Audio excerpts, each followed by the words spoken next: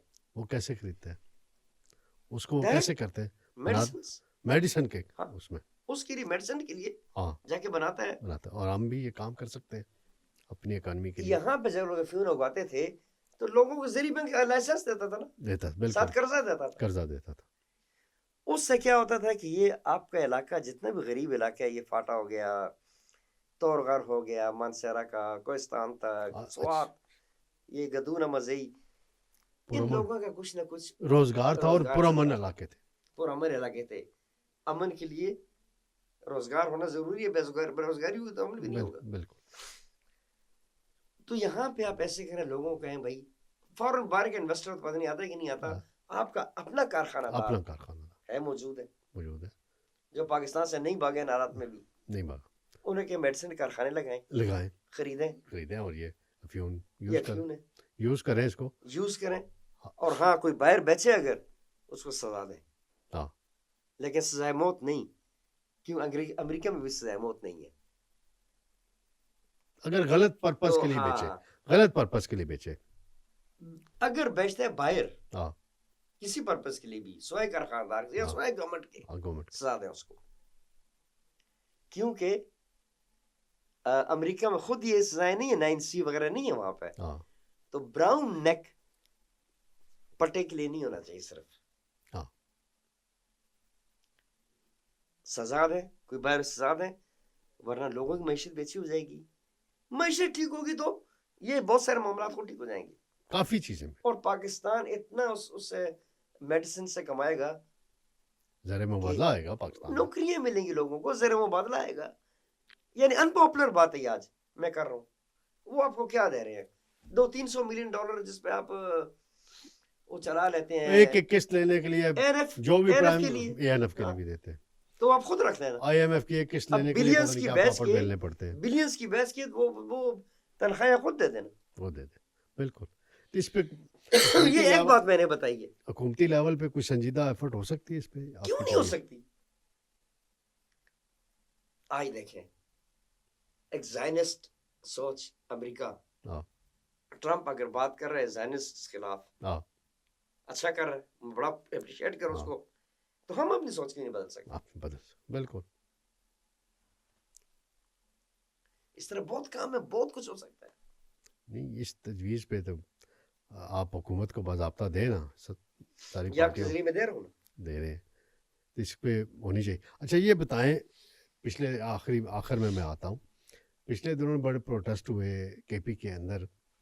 Local bodies کے جو نمائندے ہیں منتخب، ان کو پروونشل گورنمنٹ اختیارات نہیں دے رہی، ڈیولپمنٹ فنڈ نہیں دے رہی.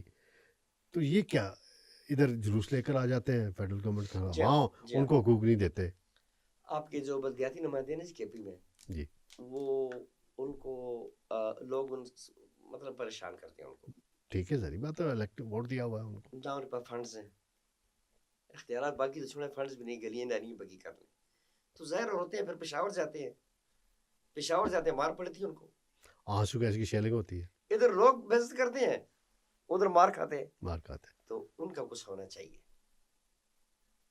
تو اس پہ پی ٹی آئی کے جو چیف منسٹر ہے اس کو کتنا فوکس کرنا چاہیے؟ بہت فوکس کرنا چاہیے. دیکھیں جی، چیف منسٹر نے کوئی ایک چیز پہ فوکس نہیں کرنا نا. ان نے یہ اچھے حالات ہیں، یہ برے ہیں، یہ وہ، ہر چیز کو دیکھنا ہے. پرائم منسٹر کو بھی ہر چیز کو دیکھنا پڑتا ہے، ہر چیز کو اکٹھا لے کے چلنا پڑتا ہے. آپ یہ نہیں اس کو اگنور کریں چلائیں گے تو سب جو ساتھ لے کے چلیں گے. تو یہ بڑی زیادتی ہو رہی ہے پھر کے پی میں. بہت اچھا نہیں ہو رہا. ہاں، کہ یعنی آپ کہتے ہیں کہ سینٹر زیادتی کر رہا ہے تو آپ بھی تو پھر ڈسٹرکٹ کے ساتھ اور تحصیلوں کے ساتھ زیادتی کر رہے ہیں. جی بالکل ہے، آپ کے مطابق حقیقت ہے. اچھا، یہ جو دیامر بادشاہ ڈیم بن رہا ہے جی، اس کی پاکستان کی معیشت کے لیے اور انرجی کرائسس کے لیے کتنی اہمیت ہے؟ نہیں، اہمیت بہت ہے. جتنے ڈیمز آپ کے بن رہے ہیں ان کا اس کے لیے بہت اہمیت ہے.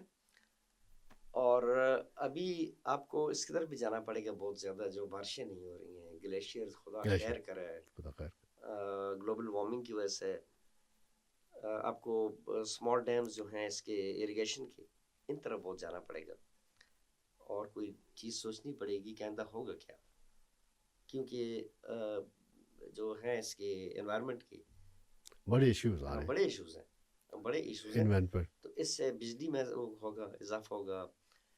اس سے کوئی نہر شہر بھی نکالیں گے، میرا خیال ہے نہر بھی نکالیں گے ایگریکلچر کے لیے. نکالیں گے، تو ضروری ہے، جو ضروری ہے کیونکہ زراعت ہماری سکڑتی جا رہی ہے. ہے کیونکہ ہماری جو بھی زرعی علاقے ہیں پنجاب کے اندر، میں دیکھتا ہوں بڑا افسوس ہوتا ہے. اور نئی ہاؤسنگ سوسائٹی بنتی ہے مختلف، کوئی بڑے ناموں کی، کوئی چھوٹے ناموں کی، اور ساری ایگریکلچر لینڈ کو بس ایگریکلچر لینڈز پہ نہیں بنے تو بہتر ہے. اس پہ لا نہیں بننا چاہیے. کوئی لا تو پہلے بن گیا تھا ایک بار، پتہ نہیں ہوا کیا، عمل کوئی نہیں کر رہا. یہ علمی ہے، لا ہر ایک موجود ہے اس ملک میں، عمل نہیں. اس کو روکنا پڑے گا. لا ہر ایک موجود ہے، عمل نہیں. ایگریکلچر لینڈ پہ سوسائٹیاں بنانا، یہ روکنا پڑے گا کام. بالکل. ورنہ آپ کو اگر آج 100 روپے کی گندم، 100 روپے کلو کا آٹا مل رہا ہے، آپ کو 200 روپے کلو کا آٹا بھی مل رہا ہے نا، تو یہ 5-10 سال بعد یہ 5000 روپے کلو ملے گا. اب اس پہ میں آتا ہوں نا، ذرا اسی بات کر لیتے ہیں کہ کیوں یہ لوگ زمیندار اپنی زمینیں کیوں بیچ رہے ہیں. کیوں؟ ایک تو ان کی ہولڈنگز بڑی کم ہو گئی ہے. ٹھیک ہے. جو ان کے پاس ہے وہ چاہتا ہے کہ سوسائٹی بناؤ اور یار پیسہ کماؤ. ٹھیک ہے. دوسرا، ان کے پاس وہ ذرائع نہیں ہے، ان کے پاس وہ فیسلٹیز نہیں ہے. ایگریکلچر یہ منسٹری وغیرہ میں کوئی نئی چیز تو لے کے آئے تھے، میں دیکھا نہیں ہے. کوئی نیا بیج نہیں، کوئی نیا بیج نہیں ہے، کوئی نئی ٹیکنالوجی لے کے، مطلب کوئی نئی ٹیکنالوجی نہیں ہے. جہاں پہ 1 ایکڑ سے آپ کو کتنے من کمانا چاہیے، وہاں سے 8-10 من 12 من. وہ ایک بار ہم محترمہ کے ساتھ میں بھی چلا گیا جرمنی. ٹھیک ہے. تو وہاں ایک آگے ایگریکلچر کا وہ وزٹ تھا، ایک آدمی، وہ آگے وہ ایکسپرٹ زمیندار تھا، زمیندار ایمبیسڈر نے بلا لیا. تو ہمارے منسٹر ایگریکلچر بھی بیٹھے ہوئے تھے. تو اس نے کہا کہ آپ ایک ایکڑ سے کتنا فائدہ لیتے ہیں. کتنی آمدن, ہاں yield لیتے ہیں. کتنی ہیلڈ آپ کی پروڈکشن ہے؟ تو ہمارے منسٹر نے بڑھ چڑھ کے بتا فگر دیا. اس نے کہا آپ تو مذاق کریں گے ایگریکلچر کے ساتھ, اس کو تو 4 گنا زیادہ ہونا چاہیے. منسٹر صاحب مجھے کہنے لگے بعد میں, یار میں تو بڑا چڑھا کے فگر بتایا. ہاں کہ اور یہ تو ہم مذاق کر رہے ہیں ایگریکلچر کے ساتھ. ایگریکلچر میں زیادتی ہو رہی ہے, جی. اور ریٹ ایگریکلچر کے ساتھ بھی, اور ریٹ بھی صحیح ایگریکلچر کے ساتھ نہیں, اور ریٹ بھی صحیح نہیں ملتا نہیں کسان کو, اپنی نہیں ملتا. نہیں, زمیندار مجبور ہے, مجبور ہے. مجبور. ان چیزوں کو بہت دیکھنے کی ضرورت ہے. Exactly exactly. تو ناظرین, یہ آپ نے سنی پرنس صلاح الدین صاحب کی گفتگو. آپ نے ماضی کے قصے سنے, زراعت پہ ان کی گفتگو سنی, ڈیمز پہ ان کی گفتگو سنی, ان کے خاندان کی پاکستان کے لیے جو خدمات تھیں وہ آپ نے سنی. تو انشاءاللہ کسی اور پروگرام میں دوبارہ ان کو بلائیں گے اور ان سے مزید انکشافات میں کراؤں گا.